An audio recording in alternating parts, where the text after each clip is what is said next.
ჟენევაში გაეროს ადამიანის უფლებათა საბჭოს სესიაზე საქართველოს საკითხი განიხილეს. ერთ-ერთმა მომხსენებელმა ყურადღება ქვეყანაში დემონსტრანტებზე ძალადობასა და დაუსჯელობის სინდრომზე გაამახვილა და გაეროს მმართველი ძალის წინააღმდეგ კოლექტიური პოლიტიკური ძალისხმევისკენ მოუწოდა. ორგანიზაცია Human Rights Watch-ის წარმომადგენლის განცხადებით, საქართველოს უნდა დაასრულოს პოლიტიკურად მოტივირებული გამოძიებები, გაათავისუფლოს უსამართლოდ დაკავებული პირები, უზრუნველყოს პოლიციის მხრიდან ძალადობის დამოუკიდებელი გამოძიება და სამოქალაქო საზოგადოებისთვის და დამოუკიდებელი მედიისთვის უსაფრთხო გარემო აღადგინოს. როგორც ცნობილია, ხვალ 2 ივლისს ადამიანის უფლებათა საბჭოს სესიაზე საქართველოს შესახებ გაეროს ადამიანის უფლებათა უმაღლესი კომისრის ანგარიშსაც მოისმენენ. როგორც დღის წესრიგში აღნიშნული, უმაღლეს კომისარს საქართველოზე ანგარიშის წარდგენა გასული წლის ოქტომბერში გაეროს ადამიანის უფლებათა საბჭოში მიღებული რეზოლუციით დაევალა. მაშო დიასამიძემიც ის უფრო მეტი, ის ახლა პირდაპირ ეთერში გვერდება, მაშო გისმენთ. ჟენევაში გაეროს ადამიანის უფლებათა რიგით 62-მე სესიის ფარგლებში საქართველოს საკითხიც განიხილეს. ამ სესიას მათ შორის ქართველი ოპოზიციონერი პოლიტიკოსიც ესწრებოდა პარტია დროას წევრი, რომელმაც სიტყვით მიმართა საბჭოს წევრებს, ასევე ზეპირი მოხსენება წარადგინა და მისი განცხადებით ბოლო თვეების განმავლობაში კატასტროფულად არის გაუარესებული ადამიანის უფლებების მდგომარეობა. მან ასევე ისაუბრა პოლიტიკური პატიმრების რაოდენობის გაზრდაზე, ასევე მშვიდობიანი დემონსტრანტების წინააღმდეგ გამოყენებულ ძალის გამოყენებაზე, ასევე აკრძალული ქიმიური ნივთიერების სავარაუდო გამოყენებაზე, ასევე მან აქცენტი გააკეთა დაუსჯელობის პრობლემასა და განსხვავებული აზრის შეზღუდვაზე. მარიკა მიქიაშვილის განცხადებით, გაერომ კოლექტიური პოლიტიკური ძალისხმევა უნდა მიმართოს იმის უზრუნველსაყოფად, რომ ახლა საქართველოს ხელისუფლებამ ნაკისრი საერთაშორისო ვალდებულებები შეასრულოს. ამასთან ერთად გეტყვით, რომ მას შემდეგ, რაც კრიტიკული გზავნილები და პოზიციები გაჟღერდა გაეროზე ადამიანის უფლებების მდგომარეობაზე, ამის შემდგომ უკვე სიტყვით გამოსვლით ისარგებლა გაეროში საქართველოს მუდმივმა წარმომადგენელმა. მან აქცენტი განსხვავებული მიმართულებით გააკეთა. მან ისაუბრა იმ პროგრესებზე, რაც ქვეყანაში არის ადამიანის უფლებების მიმართულებით, ასევე ისაუბრა იმ სამომავლო რეფორმების შესრულებაზე, სხვადასხვა მიმართულებით, რაც არის დღესდღეობით დაგეგმილი.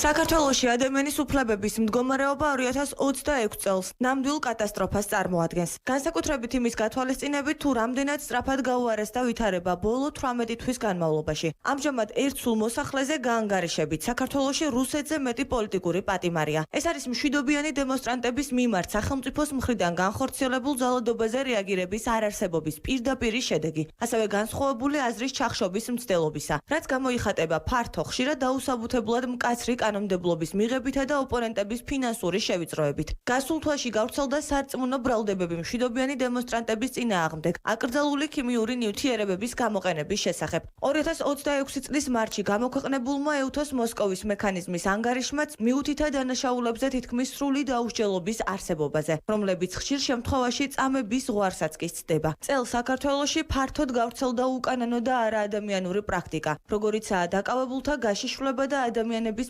პატიმრობა მხოლოდ იმის გამო, რომ ტროტუარზე აპროტესტებდნენ. უახლოეს პერიოდში ამოქმედება ახალი კანონპროექტიც, რომელიც სოციალურ მედიას გააკონტროლებს და ონლაინ სივრცეში განსხვავებული აზრის გამოხატვას სისხლის სამართლებრივი დევნის საგნად აქცევს. სურს კიდევ ერთხელ დავადასტუროს საქართველოს ურყევი ერთგულება ადამიანის ყველა უფლების დაცვის, მათი უკეთ უზრუნველყოფისა და უნივერსალური პერიოდული მიმოხილვის მექანიზმის მხარდაჭერის მიმართ. ხელისუფლების ყველა შტოს მიერ ჩატარებული შიდა შეფასების შედეგად საქართველომ 159 რეკომენდაცია მიიღო. მომდევნო საანგარიშო ციკლის განმავლობაში საქართველო ძალისხმევას შემდეგი მიმართულებებით მიღებული რეკომენდაციების შესრულებაზე მიმართავს. გარდა ამისა, ჩემი მთავრობა გეგმავს იმ რეკომენდაციების შესრულებასაც, რომლებიც ეხება საერთაშორისო კონვენციების რატიფიცირებას, რასიზმის, ქსენოფობიისა და სიძულვილის ენის წინააღმდეგ ბრძოლის გაძლიერებას, სამართალდამცავი ორგანოების თანამშრომლების განათლებისა და გადამზადების გაძლიერებას. საკითხზე გააკეთდა მათ შორის პოლიტიკური შეფასებებით ოპოზიციის წარმომადგენლები აცხადებენ, რომ ახლა საერთაშორისო ტრიბუნაზე ყურადღების გამახვილება ისეთ საკითხებზე, როგორც არის ქვეყანაში არსებული დემოკრატიული უკუსვა, დემოკრატიული ინსტიტუტების დასუსტება, ასევე გამოხატვისა და შეკრების თავისუფლების შეზღუდვა არის მნიშვნელოვანი, თუმცა ასევე მმართველი გუნდი ამ ბრალდებებს უსაფუძვლოს უწოდებს და უფრო მეტიც აცხადებს, რომ ახლა მათი ოპონენტების მიზანი არის, რომ საერთაშორისო ასპარეზზე მიზანმიმართულად დააზიანოს საქართველოს ქვეყნის იმიჯი და მათ შორის სრულად ქვეყნის ინტერესების წინააღმდეგ იმოქმედონ.